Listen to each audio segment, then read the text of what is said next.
Section 1.2, we're going to look at quantitative data and the kinds of graphs that you might see there. So these are just a few examples. There are all kinds of ways to display quantitative data, so there's no way we can cover them all.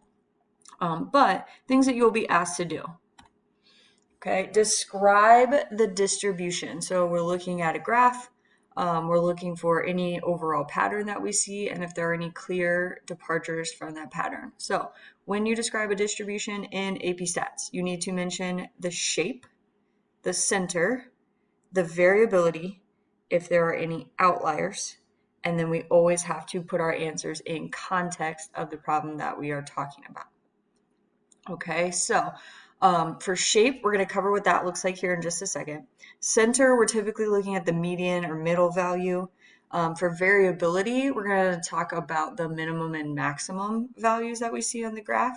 And then outliers, anything that looks to you like it doesn't fit the pattern, if there's a big gap between it and the rest of the data, we can call that an outlier, but we're going to say like things like it appears to be an outlier or is a potential or probable outlier, unless we have done some calculations that we're going to talk about later.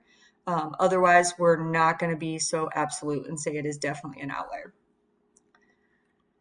Okay, so for shape, the shape of a graph could be roughly symmetric.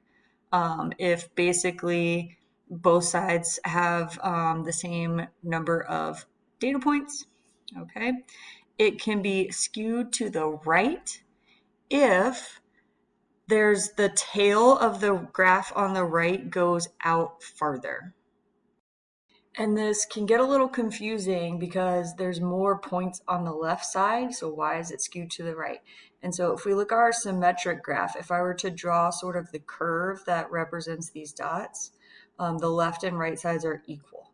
If I were to draw the curve that represents these dots, the right side has a much longer tail, so it is skewed to the right. It's kind of the opposite of what you would think. Okay, and then we can also do the same thing going to the left. All right, if I were to draw this curve, there's more points on the right, but the tail on the left is longer, so this graph is skewed to the left. All right, so again, this is where people get confused a lot. All right, it's where's the long tail, not where are most of the dots. Another thing we can mention when talking about the shape is the number of peaks. So you might hear or see the phrase unimodal, bimodal, multimodal, or we can talk about it as single peak, double peak, multi-peak. Okay, so unimodal, there's one peak on the graph. Bimodal, there's two distinct peaks. All right, so a graph goes up, comes down, goes back up, comes down. All right, and then multimodal, where there's all kinds of stuff going on. Okay, so let's look at an example. Here is a distribution of goals scored in 20 games played by the 2016 U.S. women's soccer team. All right, and how would we describe this distribution? So here's an example.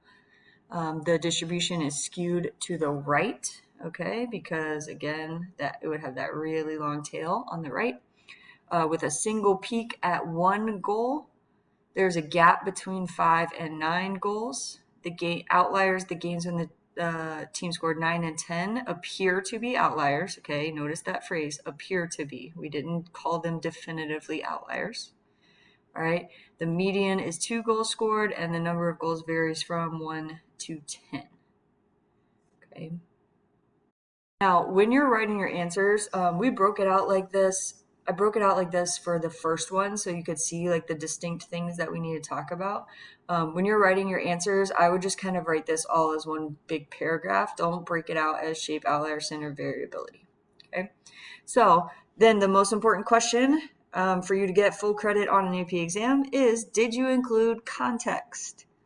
Okay, so here's all the different places that context was included in this answer by referring to goals scored and saying like one goal instead of just one. Instead of saying there's a gap between 5 and 9, that we add the word goals in there to give us context. Okay. We can also compare two distributions. All right, so here we have distributions of household size, so how many people live in the house, in South Africa and the UK. All right, now it's the same thing. We're going to refer to shape, center, variability, and outliers, and we're going to use context. But when you do this, okay, we can't just describe graph one, describe graph two. You have to make sure that somewhere in there you are comparing the two. All right, yes, we're going to describe the shape, center, variability, and outliers for both of them, but we also have to make sure that we are explicitly, directly making a comparison. All right, using some sort of comparison words.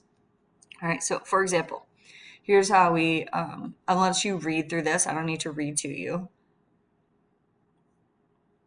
Okay, and we're always looking for context and comparative language. All right, so context. Every time we refer to household distribution of household size, instead of just saying the distribution, okay, and whenever we mention numbers, we give it units. Okay. Comparative language, okay? We said that the households in South Africa tend to be larger than for the UK, okay? Because the numbers are out here a little bit bigger, whereas everything in the UK is pretty much 6 and under, all right? The household sizes vary more, okay? Use that comparative language when you're asked to compare two distributions, okay? The rest of this presentation is going to be how to make these graphs. Again, just like we talked about last lesson, far more important for you to be able to analyze these graphs and describe the distribution than it is for you to like spend a ton of time with making the graphs. Make a rough sketch. Doesn't have to be anything complicated, but in the rest of the presentation and in the notes in Canvas, you will see directions for each of these graphs. If you haven't encountered them before or aren't sure how to make them, they'll give you step-by-step directions. Okay, but I'm not going to go over it in the video because it would take too long, and it's one of those things where the juice isn't worth the squeeze. As long as you can come up with a rough sketch, we're good to go. All right, so make sure you review the rest of it in Canvas. There's dot plots, stem plots, which you might have learned as stem and leaves. The one thing I do want to talk about stem plots is we can do something called splitting the stems. So we have numbers from like 0 to 50. And so instead of doing 0 to 9 as one group, we split it and we go like 0 to 4 and then 5 to 9. All right. And then 10 to 14 and 15 to 19. Okay, the reason we do that is if all of the data are bunched up, if they're very close together, then splitting the stems lets us see the shape of the distribution a little bit better. Okay, so here we have split stems. So like I said, anything between 10 and 14 would go with the first one, and then anything between 15 and 19 would go with the second one. This is also called a back-to-back stem plot. So it's two things that's going on in this graph. One is we split the stems. Two is we did a back-to-back so that we can compare. All right, and just like with a dot plot, we can see the shape of the distribution. All right. And then histograms, another one that you should be able to roughly sketch, but way more important for you to be able to analyze them. Okay, so that's it for 1.2.